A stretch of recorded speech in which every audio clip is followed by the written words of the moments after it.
Today we're going to tie a Peacock Caddis, and I like this as an alternative to the Elk Hair Caddis. It just provides a slightly different profile that sometimes the trout want.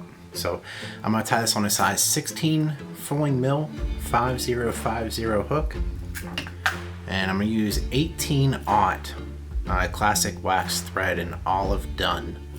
This is a Semperfli, and I love tying with a Semperfli thread because it's just, for its size, it has a very high breaking point. For the body, I'm going to use 2 strands of peacock herl.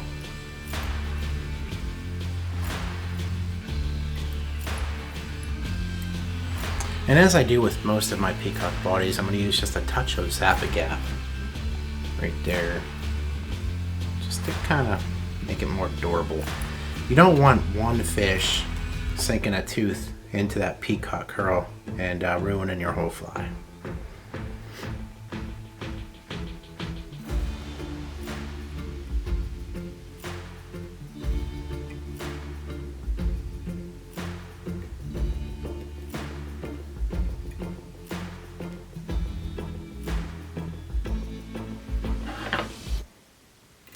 For the wing, we're going to use short fine deer hair and gray dun. I think sometimes some places call this coastal deer hair.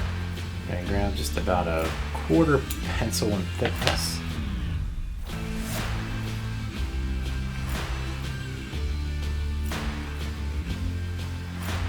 And when I pull these out, the tips will be mostly aligned.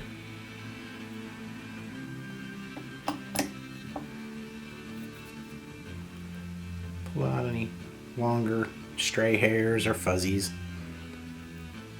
Now when I tie these in, I want it to be just slightly longer than the bend of the hook. So I'm going to grab these, and before I trim the butts, I get my scissors in place, and I'm going to angle the wing up.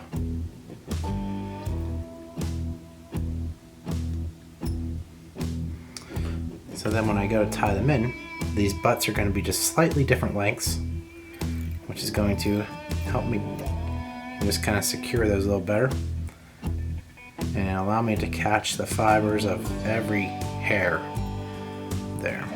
Sometimes when you're tying in deer hair wings, it can be easy to just pinch them all down in a stack, and when you go later to groom them or something, you know, when you're done, all these bottom hairs will pull out and your fly will be ruined. So you want to make sure when you're securing that hair that you're just getting all those fibers. Now we'll just really lock them into place and also prevent the deer hair from spinning around the hook whenever we go to wrap our hackle. I'm going to use brown and grizzly for the hackle. I'll tie the brown in first, since that's what I'll be wrapping first.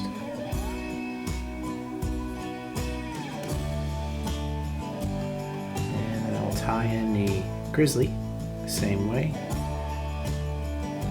with the shiny side facing up. Tie it right over top of the brown. Now you can see I've kind of stopped my thread a little bit short here of the eye of the hook. And that'll just give me a point that I can wrap my hackle to.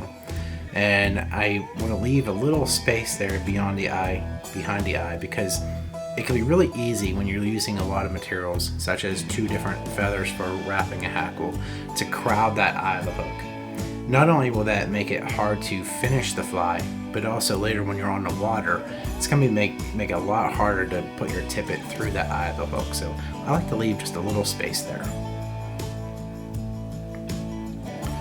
Start by wrapping the brown so that the shiny side is facing the eye of the hook.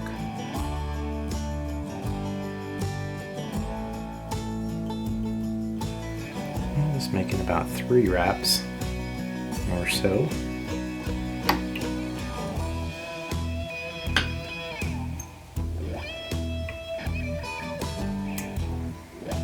If you see some extra fibers just kind of sticking out all wonky, feel free to go ahead and trim those.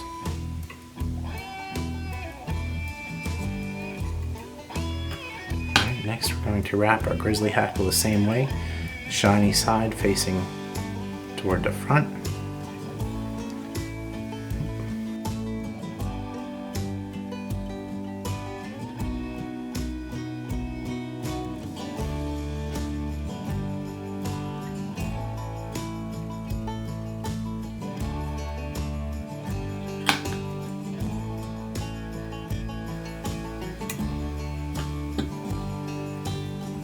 Just gonna pull it all back just a little bit, just to get a couple securing wraps there.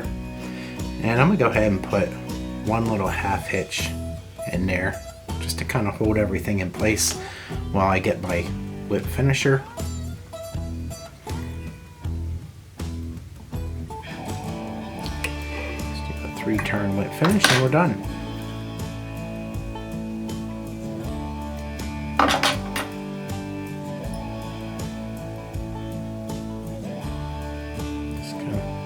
Can move some of these hackles back into place there. You could also trim, you know, a couple of the stray feathers there, stray fibers, if you want, just to clean it up a little bit. Or you could just leave them, and it's not going to affect the way the pattern fishes. But there's Peacock Caddis. I tie these up in sizes 12 down to 20, or, you know, any size depending on what's found in the waters that you fish. Catch you next time.